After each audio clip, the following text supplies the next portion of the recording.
Karen slammed on the brakes, cutting off the ambulance racing down the street. Sirens blaring, ENCs pleading, but she refused to budge. Little did she know, her split-second act of defiance would soon thrust her into a national media firestorm, pitting her against a community desperate for justice. The crunch of metal on metal echoed through the busy intersection as Karen's SUV collided with the ambulance. She sat frozen behind the wheel, heart pounding, oblivious to the chaos unfolding around her. "Get that car out of the way," the EMT in the passenger seat yelled, his face a mask of panic. "We've got a critical patient back there." But Karen remained unmoving, her expression hardening with stubborn determination. She had seen the ambulance barreling down the street, its lights flashing, and in a split-second decision, had chosen to block its path. Now, as the scene descended into pandemonium, she could feel the adrenaline coursing through her veins. A crowd began to gather, onlookers drawn by the commotion. Some rushed to aid the EMTs, while others pulled out their phones, capturing the confrontation on video. "Ma'am, you need to move your vehicle immediately," the EMT pleaded, his voice strained. "There's a life at stake here." Karen's lips tightened into a thin line. "I'm not going anywhere until you explain what's going on," she declared, her voice laced with defiance. The EMT's frustration boiled over. "There's a woman in critical condition in the back of that ambulance," he shouted. "She needs to get to the hospital right now, and you're blocking our way." Karen's brow furrowed as she processed the information. She had no idea there was a patient in need of urgent care. For a moment, her resolve wavered, but then a steely determination settled over her features. "I can't let you through," she said, her voice barely above a whisper. "Not until I know what's going on." The EMT let out a frustrated groan, realizing he was getting nowhere with reason. He turned to his colleague in the driver's seat. "We need to get around her now," he yelled. The driver nodded and revved the engine, attempting to maneuver the ambulance around Karen's SUV. But Karen reacted quickly, shifting her vehicle to block the ambulance's path once again. A collective gasp went up from the crowd as they witnessed the standoff. Some shook their heads in disbelief, while others began to murmur angrily, their sympathies clearly with the medical team. Karen, oblivious to the growing outrage, remained steadfast in her position, her eyes narrowed as she stared down the EMTs. She had no idea the consequences her actions would soon bring. The sirens of approaching police cars joined the cacophony of horns and yells from the crowd. Within minutes, 2 officers had rushed to the scene, their expressions grim as they took in the standoff. "Ma'am, you need to move your vehicle immediately," one of the officers commanded, his hand resting on the holster of his gun. "This is a medical emergency, and you're obstructing the ambulance." Karen's eyes narrowed as she glared at the officer. "I have a right to know what's going on before I move," she insisted, her voice laced with defiance. The officer's jaw tightened. "Ma'am, I'm not going to ask you again. Move your vehicle, or you will be placed under arrest." Karen's grip tightened on the steering wheel, her knuckles turning white. She knew the consequences of her actions, but something inside her refused to back down. "No," she said firmly. "I'm not moving until I get some answers." With a nod to his partner, the officer moved toward Karen's door, his movements swift and decisive. "Ma'am, you're under arrest for obstructing emergency services. Please step out of the vehicle with your hands where I can see them." Karen's eyes widened in shock as the officer wrenched open her door. "You can't do this," she cried, her voice shrill with panic. "I haven't done anything wrong." "Tell it to the judge," the officer replied, his expression impassive as he grabbed Karen's arm and yanked her from the SUV. The crowd erupted in a mixture of cheers and jeers, their voices rising in a cacophony of conflicting emotions. As the officers handcuffed Karen and led her toward the waiting police car, she caught a glimpse of the EMCs rushing the ambulance away, its sirens fading into the distance. She couldn't help but wonder if her actions had cost someone their life. The realization sent a chill down her spine, and for the first time, doubt crept into her mind. But it was too late. The damage had been done, and Karen knew that her split-second decision had just set in motion a series of events that would soon thrust her into the national spotlight, with consequences that she could scarcely imagine. As Karen sat in the back of the police car, the gravity of her actions began to sink in. The adrenaline had worn off, leaving her shaking and disoriented. She couldn't believe this was happening. One moment, she had been a law-abiding citizen. The next, she was under arrest, her face plastered across local news channels. The ride to the police station was a blur, and before she knew it, Karen found herself in an interrogation room, facing a pair of stern-faced detectives. "Ma'am, can you explain to us why you chose to block an ambulance responding to a medical emergency?" The older detective asked, his gaze unwavering. Karen swallowed hard, her mind racing. I didn't know it was an emergency," she stammered, her voice shaking. "I saw the ambulance speeding, and I just reacted. I didn't think." "That's just it, ma'am," the younger detective interjected, leaning forward in his chair. "You didn't think. Your actions put a life at risk, and that's a very serious offense." Karen's eyes widened in horror. "A life?" she whispered, the gravity of the situation finally sinking in. "Oh my God, I had no idea." The older detective nodded, his expression grim. The patient in the ambulance was a young woman in critical condition. She needed to get to the hospital immediately, and your actions delayed that. Karen felt the blood drain from her face. I didn't know," she stammered, tears welling in her eyes. "I was just trying to." "To what, ma'am?" the younger detective pressed. "Prove a point? Assert your right-of-way? Whatever your motivation, the fact remains that you willfully obstructed emergency services, and that's a criminal offense." Karen's mind raced as she tried to make sense of what was happening. She had never intended to harm anyone, but now the weight of her actions was crushing her. The thought that her split-second decision could have cost someone their life was almost too much to bear. I didn't mean to," she whispered, her voice trembling. "I just wanted to know what was going on." The older detective shook his head, his expression hardening. "Well, ma'am, you're about to find out.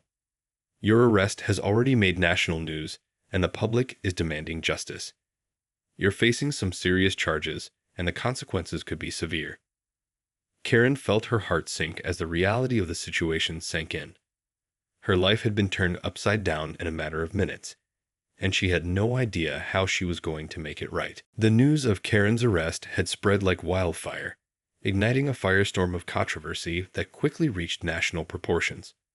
Social media erupted with heated debates, with some condemning her actions as selfish and reckless, while others defended her right to question the situation. As the media frenzy intensified, Karen found herself thrust into the unwelcome glare of the spotlight. Her face was plastered across news channels, and her name became synonymous with the latest example of societal indifference and a lack of empathy. In the days that followed, Karen's life was turned upside down. She was inundated with hate mail and threats, forcing her to go into hiding. The district attorney's office pursued charges of obstruction of emergency services and reckless endangerment, and the prospect of a lengthy prison sentence loomed over her. But Karen remained defiant, adamant that she had done nothing wrong. She insisted that she had simply wanted to understand the situation before moving her vehicle, and that she had never intended to put anyone's life at risk. "I'm not a monster," she told her lawyer, her eyes brimming with tears. "I was just trying to do the right thing, to make sure there wasn't some kind of emergency situation that I was unaware of. I never thought it would escalate to this." Her lawyer, a seasoned veteran of the courtroom, tried to temper her expectations. "I understand, Karen, but the law is clear on this. You obstructed emergency services, and that's a serious offense. We're going to have to mount a strong defense if we have any hope of avoiding a conviction." Karen nodded, her resolve hardening. "Then that's what we'll do," she said, her voice laced with determination. "I won't go down without a fight. I know I did the wrong thing, but I can't accept the consequences. Not when a life was at stake." As the court date approached, Karen's story continued to captivate the public's attention. Supporters and detractors alike took to social media, debating the merits of her actions and the implications for the broader societal issues of emergency response, civic responsibility, and the limits of individual rights. The stage was set for a high-stakes legal battle that would not only determine Karen's fate, but also have far-reaching consequences for the community and the nation as a whole. The day of the trial arrived, and the courtroom was packed to capacity, with onlookers and media representatives spilling out into the hallway. Karen, her face drawn and weary, took her seat at the defense table, flanked by her legal team. As the prosecutor began to lay out the case against her, Karen couldn't help but feel a growing sense of dread. The evidence was damning. The eyewitness accounts, the video footage, and the testimony of the EMTs who had been desperately trying to reach the critically ill patient. The defendant's actions were reckless and inexcusable. The prosecutor argued, his voice rising with each word. She deliberately obstructed emergency services, putting a life at risk, all because she wanted to know what was going on. Her selfish and callous disregard for the well-being of others deserves the harshest possible punishment. Karen's heart sank as she listened to the prosecutor's scathing indictment. She knew that her actions had been wrong, but the thought of facing a lengthy prison sentence was almost too much to bear. When it was her turn to take the stand, Karen's voice trembled as she recounted the events of that fateful day. She admitted to making a mistake, but she also insisted that she had never intended to harm anyone. "I saw the ambulance coming, and I reacted out of an instinctive need to understand the situation," she told the jury, her eyes pleading for understanding. "I wasn't trying to be defiant or put anyone's life at risk. I just wanted to know what was going on before I moved my vehicle." The defense lawyer, a seasoned veteran with a reputation for pulling off unlikely victories, tried to poke holes in the prosecution's case. He argued that Karen's actions, while misguided, were not criminal in nature, and that the real issue at hand was the lack of clear communication and coordination between emergency responders and the public. "My client made a mistake, but she is not a criminal," the lawyer declared, his voice ringing out in the hushed courtroom. "She deserves a second chance, not a prison sentence. We must find a way to hold her accountable without destroying her life." As the arguments continued to unfold, the tension in the room grew palpable. The fate of Karen, and the implications for the broader societal issues at stake, hung in the balance. The trial dragged on for days, with both sides presenting their arguments and calling a steady stream of witnesses to the stand. The pressure on Karen was immense, as she struggled to maintain her composure in the face of the prosecution's relentless attacks on her character and actions. As the closing arguments drew to a close, the judge charged the jury, reminding them of the gravity of the case and the importance of upholding the rule of law. The deliberations that followed were tense and protracted, with the jurors grappling with the complex ethical and legal issues at the heart of the case. Finally, after what felt like an eternity, the jury returned with its verdict. Karen, her face a mask of fear and apprehension, sat in the dock, her hands clenched tightly together as the foreperson rose to deliver the decision. On the charge of obstruction of emergency services, we find the defendant, Karen Donovan, guilty. A collective gasp rippled through the courtroom, and Karen felt her heart sink. She had been bracing herself for this outcome, but the reality of it was still a gut punch. However, the foreperson continued, "On the charge of reckless endangerment, we find the defendant not guilty." Karen's head snapped up, her eyes wide with disbelief. Had she heard correctly? The prosecution had been so adamant about the severity of her actions, and yet the jury had found her not guilty on the most serious charge. The judge, his expression grave, turned to Karen. "Karen Donovan, for the crime of obstruction of emergency services, this court sentences you to 6 months in county jail and a fine of $5,000. Karen's lawyer immediately rose to his feet, his face flushed with triumph. "Your Honor, we would like to appeal this sentence." The judge nodded, his gaze sweeping the room. "Very well. The court will reconvene in 2 weeks to hear the appeal." As Karen was led away by the bailiffs, she couldn't help but feel a glimmer of hope. The jury had recognized the complexity of her actions, and her lawyer seemed confident in their ability to overturn the sentence.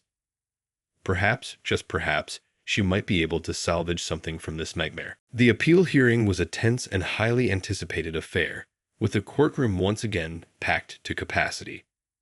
Karen, her face etched with a mixture of hope and anxiety, sat beside her lawyer, waiting for the proceedings to begin. The prosecution argued vehemently against the appeal, insisting that Karen's actions had been reckless and deserving of a harsher punishment. They painted her as a selfish and callous individual who had willfully disregarded the well-being of the critically ill patient in the ambulance. But Karen's lawyer, armed with a strategic new angle, presented a compelling case that challenged the very foundations of the original verdict. "Your Honor, my client's actions, while misguided, were not driven by malice or a complete disregard for the lives of others," the lawyer stated, his voice calm and measured. "She reacted in the moment, driven by a desire to understand the situation before making a decision that could have had devastating consequences."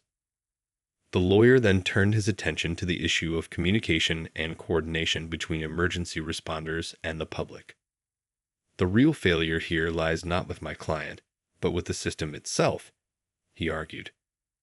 There was a clear breakdown in communication, a lack of clear protocols for how the public should respond in such situations. Had there been better education and coordination, this entire unfortunate incident could have been avoided. The judge listened intently, his brow furrowed in thought. The lawyer's arguments were compelling, and he could see the merit in the points being raised. "The court acknowledges the valid concerns raised by the defense," the judge finally said, his voice carrying weight and authority. "While the defendant's actions were misguided, the broader societal implications of this case cannot be ignored." With that, the judge announced his decision. The sentence of 6 months in county jail is hereby overturned. Instead, the defendant, Karen Donovan, will be required to perform 200 hours of community service and undergo a comprehensive public education program on emergency response protocols.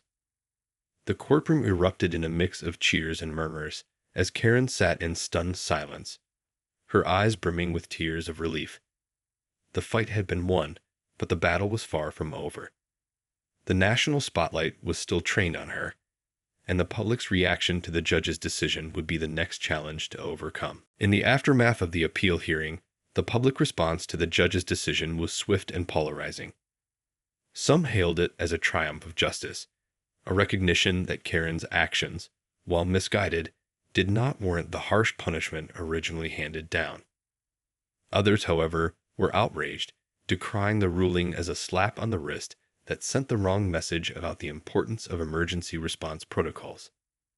Karen, thrust into the national spotlight, found herself the center of a heated debate about individual rights, civic responsibility, and the role of the justice system in addressing complex societal issues. She was inundated with interview requests, with news outlets clamoring to get her side of the story and understand the rationale behind her actions. Initially, Karen had been hesitant to speak out, still reeling from the trauma of the trial and the public scrutiny she had endured. But as the controversy continued to rage, she realized that she had an opportunity to use her experience to drive meaningful change. In the months that followed, Karen became a vocal advocate for improved emergency response education and coordination, working closely with local officials and community groups to develop comprehensive programs that would help the public understand their role and responsibilities in such situations. Through her tireless efforts, Karen was able to shed light on the systemic issues that had contributed to the events that day and to push for reforms that would prevent similar incidents from occurring in the future.